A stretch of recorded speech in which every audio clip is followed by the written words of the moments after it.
Trabajar de noche no parece una buena idea. Siempre se corren riesgos en la oscuridad y la delincuencia ha tomado las calles de una manera tan cruda que te hace sentir un peligro real en todo el cuerpo. Bienvenidos una vez más al canal. Si te gusta este tipo de relatos reales, te agradecería que dejes un me gusta para seguir apoyando el canal y seguir creciendo. La historia de hoy nos la comparte Héctor. Hola Eliseo, quería compartirte mi historia porque es algo espantoso que me tocó vivir y quería contártelo porque, no sé, siento que debo hacerlo y aún siento que me pesa en el pecho. Necesito contarlo para tal vez así quitarme un poco de esta carga de encima.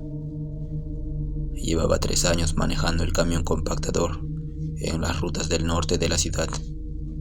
Con el tiempo uno se termina acostumbrando a la inmundicia, al crujido constante del sistema hidráulico, devorando desperdicios y el sonido de las ratas que escapan de los contenedores. Pero a lo que nunca te acostumbras es al silencio sepulcral que se siente en ciertas calles sin salida, donde parece que ni el viento se atreve a soplar. Esa noche me tocó cubrir la zona alta de un asentamiento humano, junto a mi compañero de ruta, el corredor, que es el que va colgado de la tolva trasera, jalando las bolsas.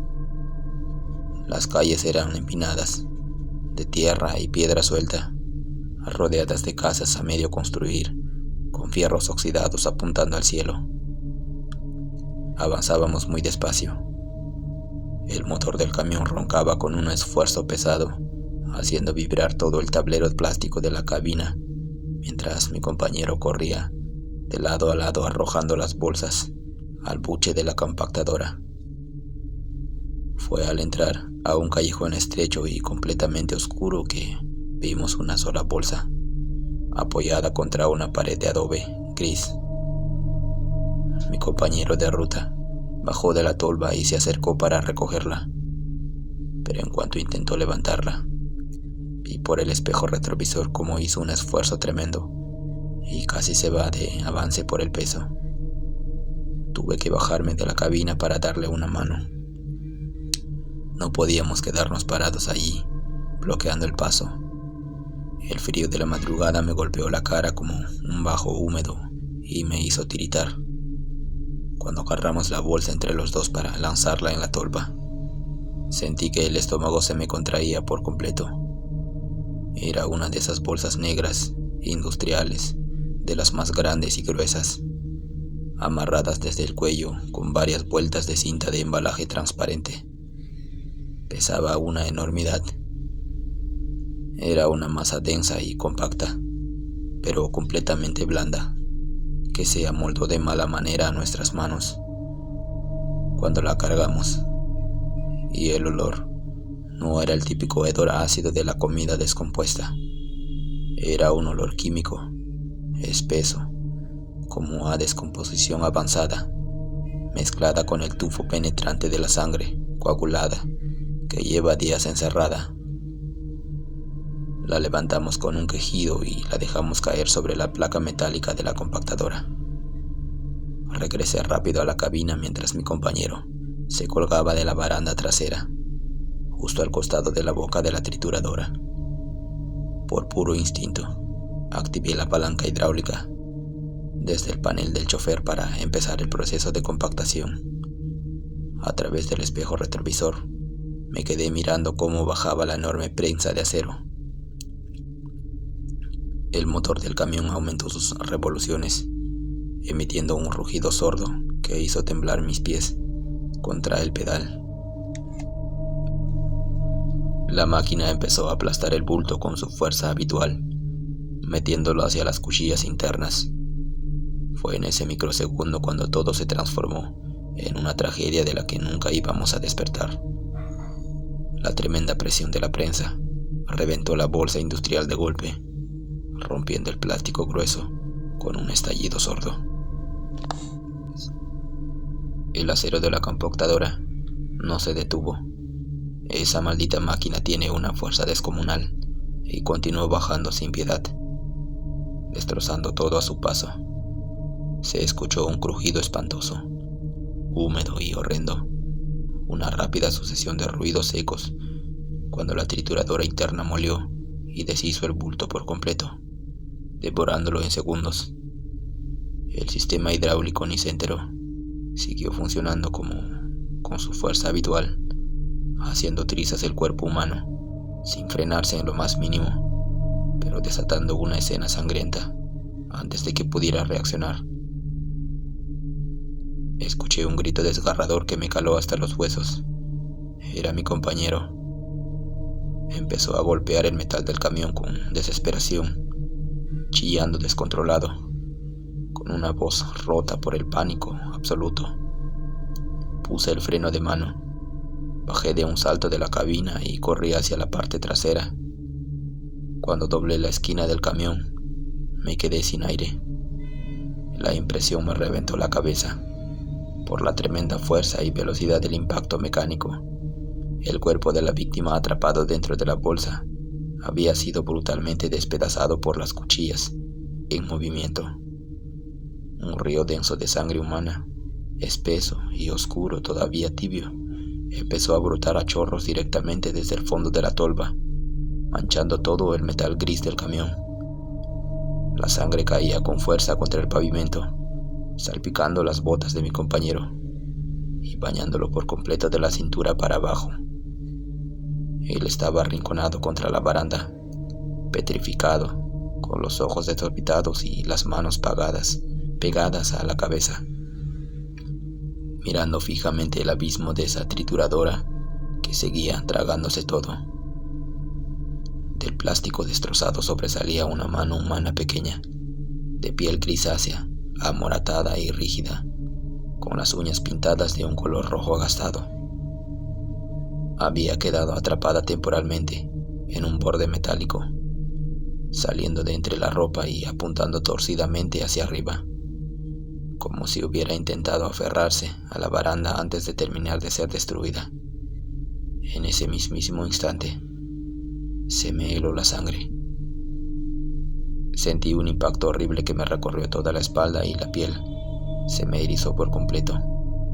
Mi compañero se quebró ahí mismo.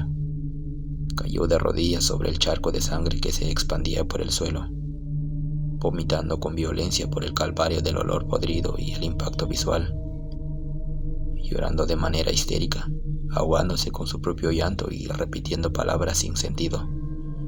El pánico me paralizó las piernas. Sentí que el suelo se desvanecía bajo mis botas en medio de ese callejón desierto.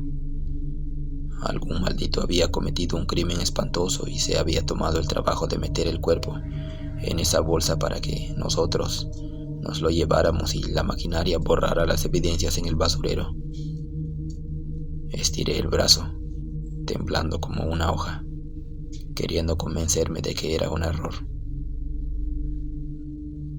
Con los dedos a milímetros de tocar la piel fría de esa mano muerta, quería creer que era un maniquí, cualquier otra cosa. Justo en ese segundo de silencio absoluto, la prensa hidráulica terminó su ciclo automático de empuje y comenzó a retraerse lentamente para liberar el espacio. Al moverse la carga hacia el fondo del contenedor por el movimiento de la máquina, los restos destrozados de la víctima terminaron de acomodarse con un sonido seco, áspero, un crujido espantoso que vibró en el aire helado del callejón. Con ese sordo movimiento interno, la mano inerte se sacudió ligeramente hacia adelante antes de caer al fondo, y de la tolva salió un último chorro de sangre coagulada que terminó de salpicar el rostro pálido de mi compañero. Ver la facilidad con la que la máquina destruyó el cuerpo y sentir el olor espeso de la muerte flotando a centímetros de nosotros nos terminó de destrozar los nervios a los dos. Mi compañero empezó a hiperventilar, completamente ido, con la mirada fija en un punto ciego, perdiendo la noción de la realidad, atrapado en un estado de shock del que ya no podía regresar. Tenía los ojos desorbitados, fijos en la sangre, mudo por la impresión. No pensé en el trabajo, no pensé en las consecuencias, no pensé en nada de la nada. La adrenalina y el miedo a quedar involucrados en algo tan turbio nos devolvieron las fuerzas para movernos. Agarré a mi compañero del chaleco reflectante con desesperación. Lo arrastré levantándolo del suelo, ensangrentado como pude, y lo metí a la cabina a la fuerza porque el tipo ya no respondía por sí mismo. Estaba rígido, en shock total. Estaba rígido, en shock total. Subí tropezando con los escalones. Cerré la puerta de golpe y metí primera, a fondo. Tenía que salir de ese callejón oscuro de inmediato. Manejé en línea recta, esquivando baches a ciegas en medio de la neblina, con la mirada fija en el retrovisor, aterrorizado con la idea de que la policía nos detuviera en la ruta con ese cargamento atrás y el camión dejando un rastro continuo de sangre por toda la pista pública. Llegué al depósito municipal media hora después, dejando una estela roja en el camino. Entramos a la oficina de guardia, pálidos como muertos. Mi compañero iba temblando de pies a cabeza, con la ropa manchada de rojo y la mirada perdida en el techo, balbuceando cosas incoherentes que nadie en la oficina lograba entender. Exigí gritando que llamaran a la policía y la fiscalía, porque había un cadáver destrozado en la tolva de mi unidad. Los supervisores y 2 policías que custodiaban la zona revisaron el camión bajo los potentes reflectores blancos del patio de maniobras. Nos quedamos a un lado escoltados por seguridad. A mí, el pulso alterado no me dejaba ni sostener una taza de agua que me ofrecieron. Mientras los paramédicos subían a mi compañero a una ambulancia a la fuerza, el tipo había entrado en un shock catatónico total y mantenía los brazos rígidos frente a él, como si todavía estuviera intentando alejarse de la trituradora. Cuando los peritos de criminalística abrieron manualmente la compuerta hidráulica para vaciar el contenido, la crudeza de la realidad me golpeó la cara. Al abrir la tolva por completo, lo que quedaba de la bolsa negra cayó pesadamente sobre el concreto, liberando un charco enorme que tiñó todo el piso de depósito. Los peritos cortaron los restos de la cinta de embalaje y confirmaron el hallazgo. Era el cuerpo de una mujer joven, completamente desconocida, que había sido asesinada y desechada horas antes en alguna vivienda de la zona alta. Las cuchillas del camión habían hecho trizas la mayor parte del cuerpo al pasarle por encima, haciendo que la escena fuera 1000 veces más terrible de lo que imaginamos. La investigación policial fue un verdadero infierno para nosotros. Me interrogaron durante días enteros en habitaciones frías, sospechando que teníamos alguna conexión con el crimen o que sabíamos perfectamente quién había dejado la bolsa en ese callejón específico. A mi compañero ni siquiera le pudieron sacar una sola declaración coherente. Los médicos de la clínica confirmaron que el trauma psicológico de haber recibido la sangre y ver el cuerpo deshacerse en su cara le había afectado la cabeza por completo. Tuvieron que revisar las cámaras de seguridad de las avenidas y contrastar detalladamente el GPS de mi ruta para comprobar que solo estábamos cumpliendo con nuestro recorrido ordinario a esa hora de la madrugada. Al final me dejaron ir, pero el daño ya estaba hecho. Renuncié al trabajo esa misma semana. No pude volver a subirme al camión. Ni siquiera toleraba mirar el color amarillo de la maquinaria pesada. A mi compañero le perdí y el rastro definitivo. Su familia me dijo meses después que seguía internado en un centro psiquiátrico bajo fuerte medicación, sufriendo de crisis constantes y sin poder hablar con nadie, completamente traumado por el líquido y la forma en que vio todo deshacerse de esa maldita noche. Hoy en día ya no trabajo de noche. Conseguí un empleo diurno en un almacén cerrado, lejos de las calles, del ruido de los suburbios y de la delincuencia. Para colmo, la paranoia es una condena de la que no puedo escapar.